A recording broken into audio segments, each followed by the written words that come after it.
50년에 어휘리 대체지야오노 당황하다 소라저로 장도하라 보노 란도하라 후후스로신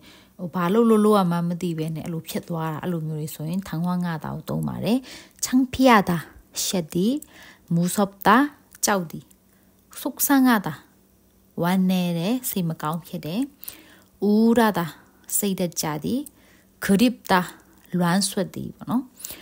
윗사람에게 반말을 하다 텔루지타 반말 소리 안행동사가 핀 뼈디 높임말을 잘못 사용하다 뭐노 인지동사가 안면동사가 오마동미디 윗사람의 이름을 부르다 텔루지의 아미고 코디 디고라마로 텔루지리오 나미네 뭐 거야 두루 야투네 코아마 보노 다테손 다테시야 손세야 뭐 매니저 알로 코아마 보노 한 손으로 물건 들이다 레터페피에 벼시비디 한국 사람 이야기를 못 알아듣다 코리아 루뮤리 코리아다 벼스가고 남을래야 두루 말이 벼래서 남을래고 한국 사람 이야기를 못 알아듣다 글자를 잘못 읽다 슬로우 마파디 잘못 발음하다 단퇴 마디 신발을 신고 들어가다 파나시비 웬도아디 노약 자석에 앉다 뜨지외오 타이콩마 타이나보소 뜨지외오리 타이야레 타이콩마 룽에리 타이로미아올리노 사람을 잘못 보다 루마라보 단말기 무이시네슬리보노 깐네 펴대하오 뼈라 피대 대다 또 니까디 여기에 카드를 대세요 리니아마 까고 또 라이바 환승 소라 뿅디 보노 환승하다 예타리 바리 까리 뿅신 환승을 거래 빈 갈아타다 라레 루동로야 노 하차하다 하차 소라 세나 까리 예타보아디 세나보 루 친친자가 뼈에노 내리세요 동메메 두아 호 announcement 보아니သူကြီးညာတဲ့သတင်းကြီးညာတဲ့သူကသုံးတဲ့အခါကျတော့နေဒီစီယိုလို့မသုံးဘဲနဲ့ဟချဟစီယိုအဲ့လိုသုံးတာပေါ့နော်လူအချင်းချင်းဆိုတော့နေဒီတာကိုသုံးတာပေါ့ခြာနဲ့လက်ကြံငွေထုံညိုလောက်ဖို့ကိုင်းဖက်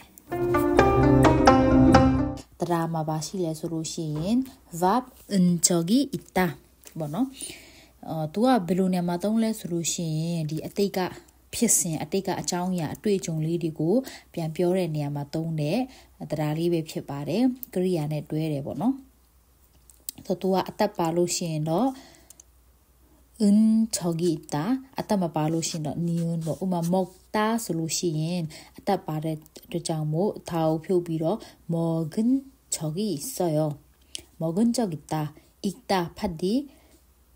ဒါကိုဖြုတ်ပြီးတော့읽은 적이 있다ဒီလိုသုံးပါတယ်컸다တို့듣다တို့သူတို့ကြောင့်မူမန်ကရိယာဖြစ်တဲ့ကြောင့်မို့သူတို့တွေကြတော့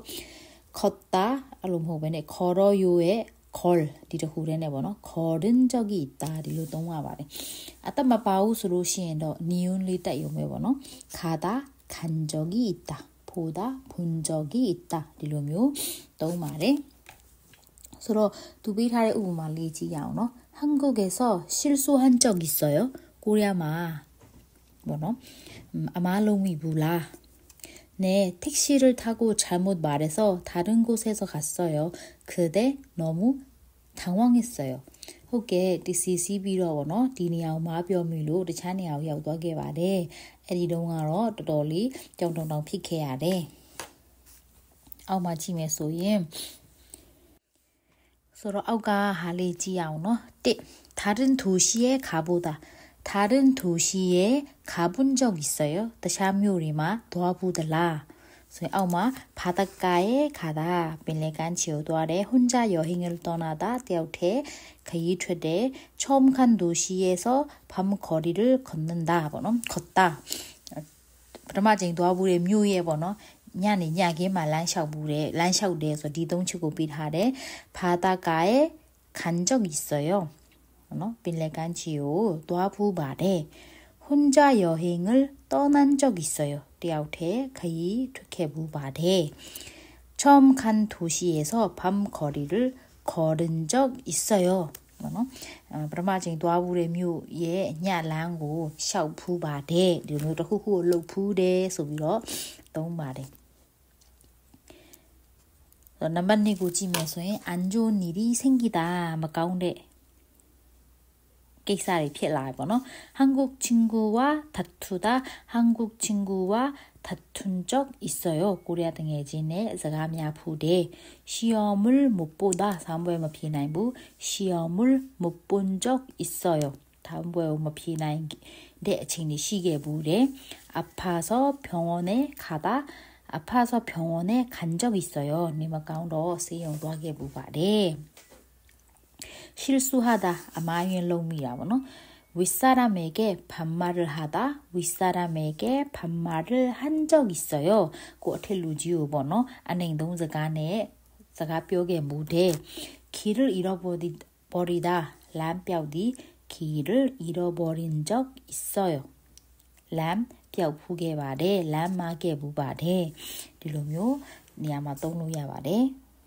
레슨 선네의 나오더라 다쿠아 발레 소루시인 는 편이다 번호 는 편이다 코리아네레 동로야래 나마위디드나네레 동로야래 또가 배ချိန်မှာသုံးလဲဆိုလို့ရှိရင်အခြေအနေတစ်ခုနဲ့ပတ်သက်ပြီးအကြောင်းအရာတစ်ခုနဲ့ပတ်သက်ပြီးတော့ဗောနော်တတိသမတ်ကြီးဒီလိုဖြစ်တယ်လို့ပြောတာမဟုတ်ဘဲနဲ့ဒီလိုဖြစ်တဲ့အဲမှာပါတယ်ဒါနဲ့နီးစပ်တယ်ဘောနော်ဒီလိုပြောတဲ့အချိန်မှာသုံးတာဖြစ်ပါတယ်ဥပမာတစ်ခုပစ္စည်းတစ်ခုကိုကြီးလားလို့ပြီးတဲ့အခါမှာကြီးရင်ကြီးတယ်သေးရင်သေးတယ်ပေါ့ကြီးတယ်လို့ပြောတာမဟုတ်ဘူးအော်ကြီးတဲ့ထဲမှာပါတယ်ဟိုတနေရာကိုသွားမယ်ဆိုရင်တော့ဝေးလားဆိုရင်ဝေးတယ်မဝေးဘူးအဲ့လိုကြီးပြောတာမဟုတ်ဘူးနဲ့ဝေးတဲ့ထဲမှာပါတယ်လို့ပြောလို့ရတယ်စသဖြင့်ပေါ့နော်အဲ့လိုမျိုးပြောတဲ့နေရာမှာသုံးတာဖြစ်ပါတယ်ဆိုတော့ तू ကကရိယာမှာကြတော့ verb နဲ့ကြတော့ तू ကအသက်ပါသည်ဖြစ်စီမပါသည်ဖြစ်စီ는 편이다ကိုတော့는 편이다သုံးရပါတယ်ဥမာ 읽다 ဆိုလို့ရှင်ဖတ်သည် तू ကအသက်ပါတယ်ဒါကိုဖြုတ်ပြီးတော့읽는 편이에요 읽는 편이다 먹다 ဆိုလို့ရှင်လည်း먹는 편이에요ဒီလိုမျိုးသုံးတယ်ပေါ့နော်만나다 ဆိုလို့ရှင် तू ကအသက်မပါဘူးဒါကိုဖြုတ်ပြီးတော့만나는 편이에요 가는 편이에요ဆိုတော့ကရိယာမှာတော့အသက်ပါသည်ဖြစ်စေမပါသည်ဖြစ်စေဒါကိုဖြုတ်ပြီးတော့는 편이다ကိုသုံးပါတယ်နာမဝိသေသနမှာကျတော့ तू ကအသက်ပါလို့ရှိရင်တော့အသက်မပိုင်းတော့niunပေါ့ဥပမာ높다မြင့်သည်ဆိုလို့ရှိရင်အသက်ပါတဲ့အတွက်ကြောင့်မို့높은 편이다ပေါ့နော်얇다ပါသည်얇은 편이다ကိုသုံးပါတယ်အသက်မပါတဲ့크다လို့ဘာလို့ဆိုလို့ရှိရင်တော့크다 니은လေးပေါင်းလိုက်ရုံပဲ큰 편이다 바쁘다 바쁜 편이다ပေါ့နော်ဒီလိုမျိုးသုံးပါတယ်